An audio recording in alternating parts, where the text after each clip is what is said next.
Hello, friends, a warm welcome. And we are going to discuss a very important question, like in every time series. And we are going to see that what maximum we can learn and the idea that we can pick up from there. हमने कोशिश की series के अंदर हमने पाया कि एक strategic approach के साथ और कॉन्फिडेंस के साथ और एक पेडागोगी को अगर हम लर्न करें तो हमारे आंसर्स में, हमारी थिंकिंग में और हमारे जो काम करने की अप्रोच है उसमें बहुत फर्क आता है. Exam remains completely in your own hands provided you know कि आपके अपने हाथ में क्या है और आप उस चीज को कैसे करेंगे. So that is why there is no one sure short answer, there is no one way to do it, there are so many ways to do it. और एक तरीका ये भी है, आइए चलिए देखते हैं. तो obsession with ethnic identity and lack of economic development is the root cause of various in interstate land, border, and river water disputes in the country. Discuss with relevant examples. Question ने कह दिया ethnic identity और economic development जब तक वो दोनों चीजें सही दृष्टिकोण से नहीं देखी जाएंगी तब तक आप रिवर वाटर डिस्प्यूट और लैंड डिस्प्यूट्स को सॉल्व नहीं करोगे. तो आपको एग्जांपल से ये बताना है. अब क्वेश्चन ये उठता है कि there has been ongoing interstate ongoing, क्योंकि हमने बोला कि यहाँ चल रहा है, जैसे सतलुज नदीम कनाल की बात हुई, हरियाणा और उसकी बात की, पुडुचेरी की बात की, ठीक है, यहाँ पर उन्होंने बात की. उसके बाद बेलगावी कर्नाटका, ये लैंड लैंड डिस्प्यूट हो गया, वो वाटर डिस्प्यूट का एग्जांपल हो गया. चलिए आगे, उसके बाद कावेरी वाटर डिस्प्यूट की बात हो गई और आर्टिकल भी बता दिया. उसके बाद हमने बताया कि लिमिटेड है वाटर रिसोर्स, हैवी डिपेंडेंस है कर्नाटका की. अगर हम इंफ्रास्ट्रक्चर की बात करें तो IT sector is very prominent. Then Vijayanagar period से बात की, बहुत बढ़िया बात है. चेंजिंग लैंड पैटर्न है. उसके बाद डिस्प्यूट जो है समय के साथ बढ़ते भी रहे हैं.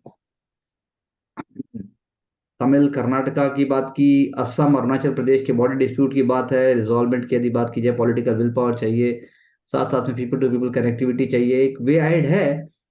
जब सतलुज गंगा कैनाल के अंदर सुप्रीम कोर्ट ने भी बोला है, Supreme Court had given actually very clear deadline to both the states. और जो बेलगावी बॉर्डर क्राइसिस है कन्नड़ा और मराठी एथनिसिटी के ऊपर, वो भी इंपॉर्टेंट है. तो बहुत अच्छे से बहुत सारे इश्यूज को उठाया. लेकिन क्वेश्चन भले ही ना मांगता था, उसके बाद भी हमें कोशिश करनी चाहिए थी आंसर में कि कैसे हम उसको सॉल्यूशन ओरिएंटेड की तरफ ले जाएं. तो यानी आपके अंदर एक ऐसी उत्सुकता, एक ऐसी कीननेस, एक ऐसी जिज्ञासा हमेशा रहनी चाहिए कि आंसर में without demand also be try to nudge the answer towards a bit of solution. तो वो यहाँ पर बहुत ज्यादा नहीं है, लेकिन फिर भी मैं कहूंगा ठीक है, it's about an average and above average answer. Very fresh approach है, थोड़ा सा अच्छे से पुटअप किया. बट आंसर में सॉल्यूशन इनडायरेक्टली रिफ्लेक्ट होना ही चाहिए, indirectly, whether it is asked और नॉट. आर्टिकल 3 की बात की गई शुरू में. राइजिंग पॉपुलेशन प्रेशर है, कंसंट्रेशन है, अर्बनाइजेशन है, mismanagement of natural resources like water and impact of climate change. अब क्या वाकई सच है, क्या इन सब वजह से ही आपके लैंड और वाटर डिस्प्यूट हुए हैं? तो ये थोड़ा ज्यादा हो गया. बात सच है, लेकिन वही बात है कि कॉन्फ्रेंस थी, यू नो कॉन्फ्रेंस थी कि ट्रेडिशनल फूड को प्रमोट किया जाए और हमने फूड हैबिट्स पे चर्चा कर दी. तो ट्रेडिशनल फूड और फूड हैबिट दोनों जुड़े तो हुए हैं, तो थोड़ा ज्यादा हो गया शुरू में, क्योंकि इन सब की वजह से लैंड और वाटर डिस्प्यूट हुए हैं. ऐसा एग्जैक्टली कह पाना अ, कुछ हद तक सही भी है, लेकिन क्लाइमेट चेंज की बात तो बाद में आती है. और सबसे पहले तो आता है जो ऑर्गेनाइजेशन ऑफ स्टेट्स था, और उसके बाद स्टेट्स का डेवलपमेंट और रीजनल बैलेंस और son of the soil policy, और सबका मानना कि हमारे रिसोर्सेज पहले हमारे काम में आने चाहिए. And that is the whole mindset. चलिए, बेलगावी आपने भी बताया, नॉर्थ ईस्ट इंडिया के लैंड डिस्प्यूट की आपने बात की, असम नागालैंड की, lack of economic development and lack lack की जगह आप हर जगह प्लीज, मैंने कहा है कि और डेवलपमेंट चाहिए. आप सर्रे से मत नकारिए कि कोई डेवलपमेंट ही नहीं है. ट्राइबल्स की बात की, आउटसाइडर्स के कंपटीशन की बात है, फियर नहीं है. वो आउटसाइडर्स ने वाकई लोकल कम्युनिटीज को डिस्प्लेस किया है, उससे फर्क पड़ा है. तो यानी कि गवर्नेंस सिस्टम, गवर्नेंस स्ट्रक्चर, और साथ साथ में जो सेंट्रल गवर्नमेंट की जो पॉलिसीज हैं, चाहे वो इंडस्ट्रियल पॉलिसी है, चाहे एग्रीकल्चरल पॉलिसी है, चाहे फिर वो ट्रेड पॉलिसी है, वो मदद करे बैलेंस रीजनल डेवलपमेंट में. पॉकेट्स ऑफ प्रॉस्पेरिटी ना बने, तो ये चीजें थोड़ी सी कम हो सकती हैं. कावेरी वाटर डिस्प्यूट भी है, जैसे आपने बहुत अच्छा एग्जांपल दिया, वीकर मानसून सिस्टम का है, अपर रिवायरन स्टेट जो ब्लॉक कर देते हैं पानी को। ठीक है, ये गुड एग्जांपल है। तो यानी एग्जांपल हमारे सेम रहे, और आंसर की तरफ थोड़ा सा आपने जैसे लिखा भी है, democratically decided water to share, और फॉर्मूले की बात की जाए तो ठीक है, अच्छी कोशिश है, लेकिन कुल मिला के पूरी तरीके से जो बात कही जानी चाहिए वो पूरे तरीके से नहीं कह पाए हैं, लेकिन कहने की कोशिश जरूर की है। Reorganisation of states under nine resulted in, बिल्कुल सही बात, बहुत अच्छा इंट्रोडक्शन है, इंट्रोडक्शन बिल्कुल सही जगह से शुरू किया। इथनिसिज्म और इकोनॉमिक डेवलपमेंट को पूरे कंट्री से जोड़ा, लैंड और रिवर डिस्प्यूट की बात की, इंडिया का मैप बहुत अच्छा बनाया, एक बार में सारा बता दिया। आगे चलिए। अब उसके बाद चंडीगढ़ SYL की बात की, historical ethnic claim of Sikh dominated village club with Chandigarh process their demand over it against Haryana northern region Haryana specially Ambala Sirsa, economic development agriculture economy. Kaveri dispute, बहुत अच्छा ये आंसर, पहले दोनों आंसर से ज्यादा स्ट्रक्चर्ड है, और इसमें नॉलेज को भी अच्छे से शोकेस किया गया है, और नॉर्थ ईस्ट को भी मतलब ना हाइप करते हुए लाए हैं। लेकिन अब वही बात है कि मैं चाहता था कि एक पैराग्राफ फिर भी आपके उसको दिखाए, ये एक पैराग्राफ और सॉल्यूशन ओरिएंटेड की तरफ जाए। And obviously lack of economic, ये ऑब्वियसली शब्द नहीं लिखे जाते, these are all they they do not sound very nice. तो नीड ऑफ द आर बहुत अच्छा दिया है, बहुत अच्छा, जो लास्ट में जो नीड ऑफ द आर दिया उससे इस आंसर में तकरीबन 5 स्कोर आराम से आ जाएगा। बहुत अच्छा लिखा, this is one of the well and one of the decent and low profile answers. चलो नेक्स्ट। आर्टिकल 1 देखिए, बहुत अच्छी बात है, union of states federal nature diversity. चलिए, नंबर ऑफ डिस्प्यूट हैं, तेलंगाना और आंध्र प्रदेश की बात की, सबसे पहले तो उसका एग्जांपल दिया, कॉमन इकोनॉमिक रिसोर्सेज हैं, कोस्टल टेरिटरी जैसे सिटी ऑफ अमरावती, इससे मूवमेंट शुरू हुई। आर्टिकल 3 की हमने ही बात की, लेकिन हमने इतने बेलगावी डिस्प्यूट आपने भी बताया, यहाँ भी बताया, बात वही है। चलिए आगे। चंडीगढ़ हरियाणा, बिल्कुल सही बात है, economic resources, bustling city, prestige value, keyword देखिए, प्रेस्टीज वैल्यू। असम मिजोरम भी हमने किया, fertile land, river water disputes, multiple disputes, Ravi Beas Kaveri, बिल्कुल ठीक बात है। महादाई का हमने एग्जांपल नहीं दिया, इवन छत्तीसगढ़ की रिवर का भी है प्रॉब्लम, तो छत्तीसगढ़ और उड़ीसा के बीच में भी है। Value of water as a source of irrigation agriculture industry drinking water, देखो उसी बात को छोटे शब्दों में कहा। फैक्टर्स बताए, idea of historical right, idea of nationhood, idea of prestige and honour, ये एक यूनिक पॉइंट है जो हमारे आंसर में, क्योंकि एथनिसिटी और जो उसकी बात है उसके साथ ये बहुत अच्छा है। तो अब देखो, आर्टिकल्स की बात हुई, article 263, article 131 legislature, zonal council, conciliation, और उसके बाद जो है लास्टिंग सॉल्यूशन लाने के लिए बात है, कोऑपरेटिव फेडरलिज्म।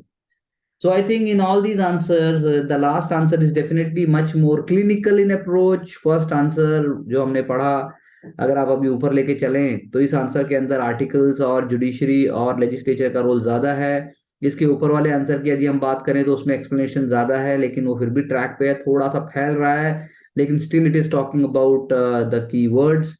उसमें आर्टिकल्स आ सकते थे, आप उसमें सॉल्यूशन ओरिएंटेड जैसे मैंने बात की, चाहे सॉल्यूशन मत दो, लेकिन सॉल्यूशन के स्टेक होल्डर्स का नाम हम ला सकते थे, जो कि नहीं आए, फिर भी ये आंसर ठीक है।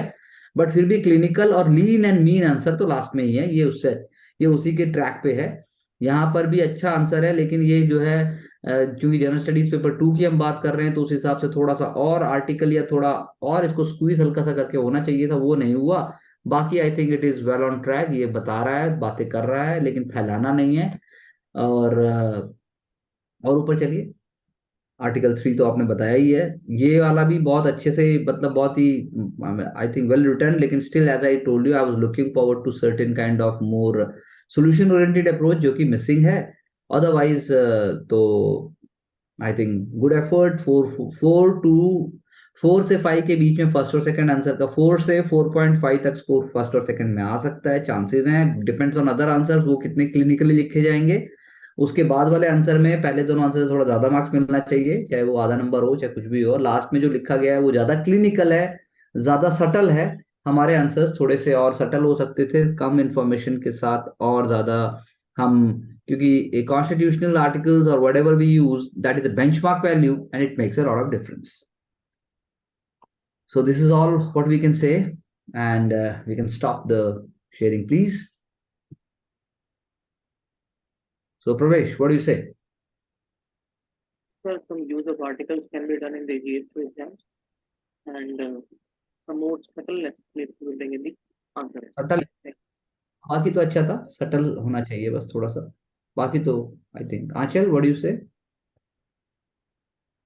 Sir, vocabulary and solution oriented mindset. Vocabulary will come through regular practice, day and night, when you are like working on it, thinking about it, खुश होकर कर रहे हो, when you are completely into it, when you are feeling it, when you believe in the cause, तो vocabulary अपने आप improve हो जाएगी। When you are not shying away from yourself, when you are not feeling कि somebody is going to mock me, अरे मेरे को तो ठीक से नहीं आएगा, मुझे तो नहीं आता, दुनिया में किसी को कुछ नहीं आता, आप ठीक करते चलो, ठीक आएगा। अगर आप ध्यान से सुनते जाओगे, ध्यान से करते जाओगे, समझ अवश्य आएगा। Human mind is amazing. Mansi? तो फर्स्टली तो writing things at right place, मतलब ऑर्डरिंग ऑफ थिंग्स भी बहुत मैटर करता है। जब आप रीड कर रहे हो तो वो फ्लो भी तभी आता है। उसके अलावा सेकेंडली आई वुड से कि वर्ड्स भी, अब ज्यादा चीज को कम शब्दों में भी कैसे बोल रहे हो, तो आप उसके थ्रू देखो, और ज्यादा आइडियाज भी शेयर कर सकते हो आंसर में। राइटिंग, राइट वर्ड बहुत इंपॉर्टेंट है, राइट अप्रोच बहुत इंपॉर्टेंट है। वो अपने आप नेचुरली आती है। जब आप लिखते हो तो हम सोचते हैं हम अच्छा ही लिख रहे हैं, बुरा कोई नहीं लिखना चाहता। So this is not about discrediting someone's effort. एक आंसर लिखने में बहुत जान लगती है, बहुत मेहनत लगती है, आदमी पूरी ईमानदारी से लिखता है, और उसके बाद उसे डिजेक्शन फील नहीं होना चाहिए। उसे बल्कि पढ़ के उसको, उसके ऊपर उसे हंसने की, उस पर खुश होने की एबिलिटी होनी चाहिए, तो ही वो उसमें चेंज कर पाएगा। अगर वो उसे इमोशनली देखेगा तो ओवरवेल्म हो जाएगा, हेल्पलेस फील करेगा, अकेले में आंसू भी आ जाएंगे। उसका फायदा लॉन्ग टर्म में नहीं है। आंसू आने जरूरी हैं, दुख होता है तो आंसू आते हैं, इसका मतलब ये है कि आप ट्रैक पे हो। अगर दुखी भी हो रहे हैं, आंसू भी नहीं आ रहे हैं, और बाकी कुछ हो रहा है, तो समझ लो डूबोगे। वो कोई शॉर्टकट तो नहीं है, उसका शॉर्टकट आप खुद ही हो। तो कुछ ऐसा खास नहीं था लास्ट में भी, लेकिन आर्टिकल तो आने चाहिए थे। और मेरी समझ में जो जो मैंने जो बताया है, क्वेश्चन चाहे कैसा भी हो, खुद ही सॉल्यूशन। अब बेलगाम का भी है तो एक वर्ड वहीं पे भी डाल सकते हो साथ में, सॉल्यूशन लाइज इन। अब जो कोऑपरेटिव फेडरलिज्म लास्ट में डाला किसी आंसर में, वो शुरू में भी लिखा जा सकता है, साथ में भी लिखा जा सकता है। क्यों नहीं लिख रहे हो? ये भूल जाओ कि यूपीएससी सीक्स ओनली प्रॉब्लम। वो प्रॉब्लम के अंदर भी ना मांगते हुए भी सॉल्यूशन ही मांगेगी। और सभी लोग अगर प्रॉब्लम पूछ रहे हैं क्वेश्चन, और सभी प्रॉब्लम ही लिखेंगे, तो नंबर ज्यादा क्यों आएगा आपको? जब मैंने बार बार बता दिया 10,000 आंसर शीट्स हैं, और 10,000 आंसर शीट सभी बेलगामी बेलगामी करेंगे, और सभी कावेरी करेंगे, और सभी चंडीगढ़ करेंगे, सभी एसवाईएल करेंगे, तो भाई किसको लें?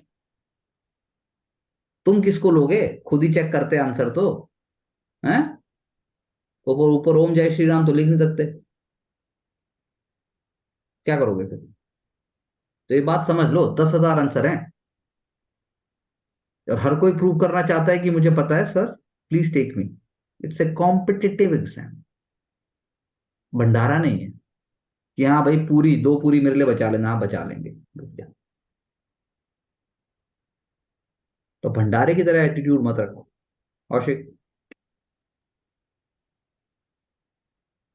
सर मैंने कोशिश किया था सोल्यूशन देने का, वहां पर लिखा हुआ भी था, लेकिन प्रॉब्लम जो हुआ हाईलाइट नहीं हो पाया सामने में। असम और मेघालय वाला लिखा हुआ था कि the solution lies with the political will और वो, लेकिन हम्म। वो निकल के नहीं आया। निकल के आता आप पढ़ लेते।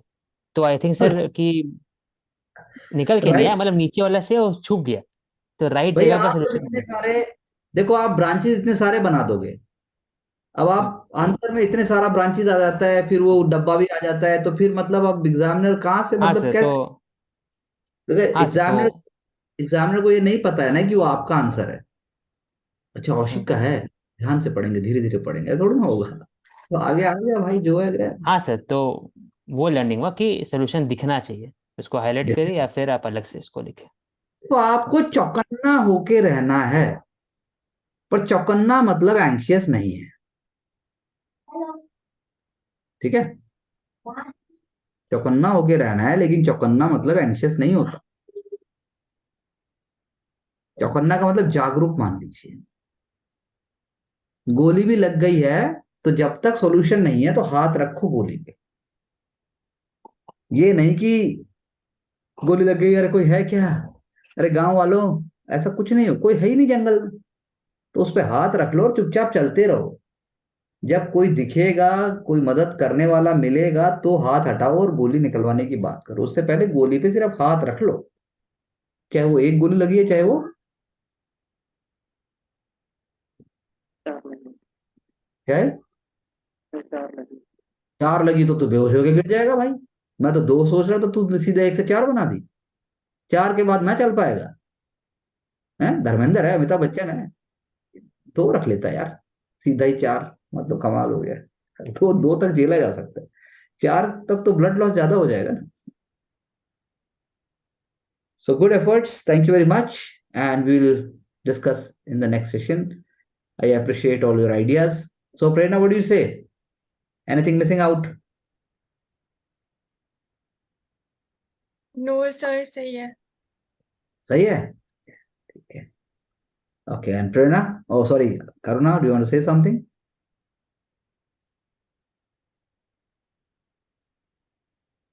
सर जैसे जो सोल्यूशन वाला पार्ट है कि जैसे औषध भैया ने भी बोला कि सोल्यूशन उन्होंने मेंशन किए थे, हम्म, तो मतलब आंसर की स्ट्रक्चरिंग पे ज्यादा ध्यान देना है कि जो हाँ। हमारा यूनिक पार्ट है वो हाईलाइट हो पाए। हम्म, जी। ये तो कॉन्फिडेंस है, थोड़ा कॉन्फिडेंस और बढ़ेगा तो आप अपने आप सही से प्लेस करोगे उसको। क्वेश्चन से ओवरवेल्म नहीं होना है, क्वेश्चन को ओवरवेल्म करना है। ये तो मानना ही नहीं है। जैसे कोई आपसे बोलता है, सपोज करो आप सिंपल लैपटॉप यूज करते हो, तो हिंदुस्तान में अक्सर बोला जाता है ना तो आईफोन यूज कर सकता है हर कोई और ना मैक। मैक के लिए तो अक्सर बोला जाता है मैक, ओ आप तो लैपटॉप यूज करते हैं, दूसरा मैक यूज करने में दिक्कत होगी, ये सबसे पहले बोला जाता है। तो लेकिन अगर आप बोलोगे नहीं भाई मुझे मैक आता है, बचपन से मैक पे ही काम किया है, भले मैक आपने देखा ना हो, I can assure you 15 minute बाद आप उस पर नॉर्मल काम कर लोगे। लेकिन आप खुद को ही रोक के रखोगे कि वो तो अलग होगा, वो तो अलग है, तो फिर तो अलग होगा ना, तो अलग नहीं मानना है। हाँ उसको समझना है, लेकिन पुश भी करना है, साथ में पुश भी करना है। एडेप्टेबिलिटी, और जैसे कोई नई भाषा सीखने की बात है, कोई नई कोई कुछ, तो आप तैयार रहो कि हाँ मैं तो कर लूंगा, मेरा हो जाएगा। और उसके बाद फिर खुद को करो भी। अब आप कोशिश करोगे कि मेरा हो जाएगा, मैं कर लूंगा, उसके बाद ये मत सोचो नहीं हुआ तो वो तो देखेंगे ना जब नहीं होगा, तो पहले आप पुश तो पूरा करो। तो this is one of the ways. क्या करें, समय के हिसाब से करना पड़ता है। पॉलिटिकल पार्टी भी तो ऐसे करती है ना, जीतना है। जैसे जो आदमी पार्टी के लिए जान देने को तैयार है लेकिन उसको टिकट नहीं मिलती, तो 5 दिन में 5 घंटे में वो पार्टी बदल लेता है और उस पार्टी में उसको 10 कमियां भी दिख जाती हैं और उसको बोल भी देता है वो। ठीक है, all the best, thank you very much.